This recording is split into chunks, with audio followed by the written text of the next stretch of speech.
5 মাসে 3 বার হামলার ছক বড় চেয়ারম্যান সুশান্ত ঘোষের উপর।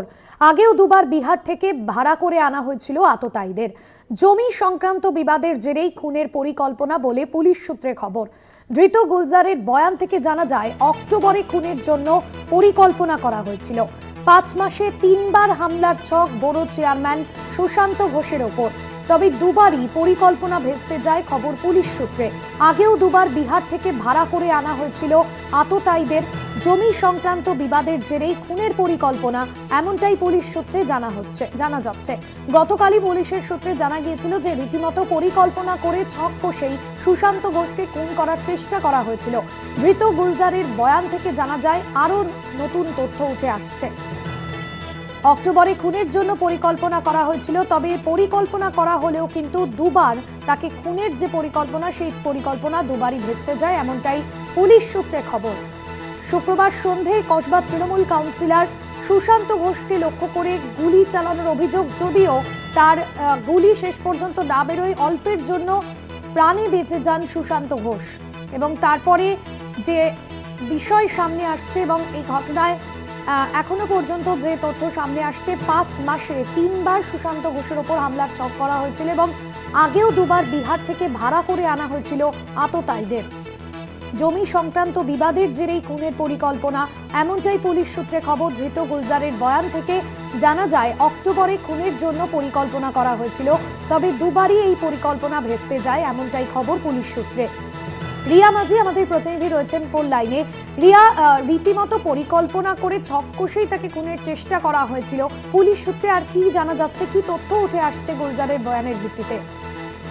একদমই, দেখো, তোমাকে প্রথমেই জানিয়ে রাখবো যে শুধুমাত্র ভয় দেখানোর জন্য নয়, তাকে খুন করার জন্যই পাঠানো হয়েছিল বলে এমনটাই গুলজার দাবি করেছে বা পুলিশকে বয়ানে বলেছে।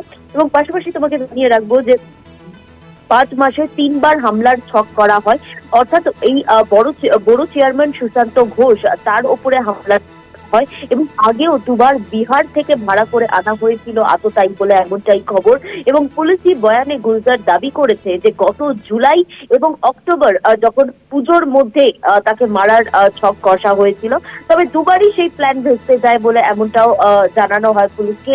গুলজার জানিয়েছে পুলিশি জেরায়, এবং জমি সংক্রান্ত বিবাদের জেরেই খুনের পরিকল্পনা বলে এমনটাও কিন্তু জানিয়েছে গুলজার বলে এমনটাই জানা যাচ্ছে। তবে পাশাপাশি জানিয়ে রাখবো যে এই যে 5 মাসে 3 বার হামলার ছক, অর্থাৎ অনেকদিন আগে থেকেই কিন্তু এই হামলার ছক করা হয়েছিল এবং তাকে মারার ছক করা হয়েছিল। এই যে ব্যক্তি প্রথমে তাকে গ্রেফতার করা হয়েছিল বিহার থেকে, যে যুবক এসেছিল যুবরাজ সিং, সে কিন্তু বারবার পুলিশকে জানিয়েছিল তাকে শুধুমাত্র ভয় দেখানোর জন্য পাঠানো হয়েছে।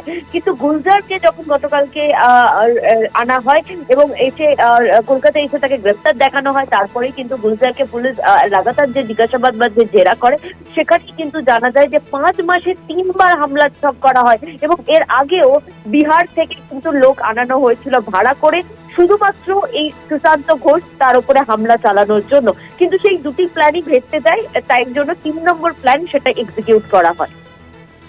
একদমই ধন্যবাদ জানাবো। রিয়া মাঝি আমাদের প্রতিনিধি ছিলেন ফোন লাইনে। আপনাদের জানাবো, এর আগে দুবার পরিকল্পনা করা হয়েছিল, বিহার থেকে দুষ্কৃতীদের ভাড়া করেও আনা হয়েছিল। গুলজারের বয়ানের ভিত্তিতে জানা গিয়েছে এই সমস্ত তথ্য, অর্থাৎ পুলিশ সূত্রে যেমন গতকালই যেমনটা জানা গিয়েছিল যে রীতিমতো ছক কষেই কিন্তু তাকে পরিকল্পনা করে খুনের চেষ্টা করা হয়েছে। সেক্ষেত্রে এর আগে অভিযুক্তের যে বক্তব্য ছিল যে শুধুমাত্র ভয় দেখানোর জন্যই কিন্তু তাকে এই ধরনের ঘটনা ঘটানো হয়েছিল, সেক্ষেত্রে এ মুহূর্তে যে বিষয় স্পষ্ট হচ্ছে, ভয় দেখানো নয়, তাকে খুনের চেষ্টাই করা হয়েছিল।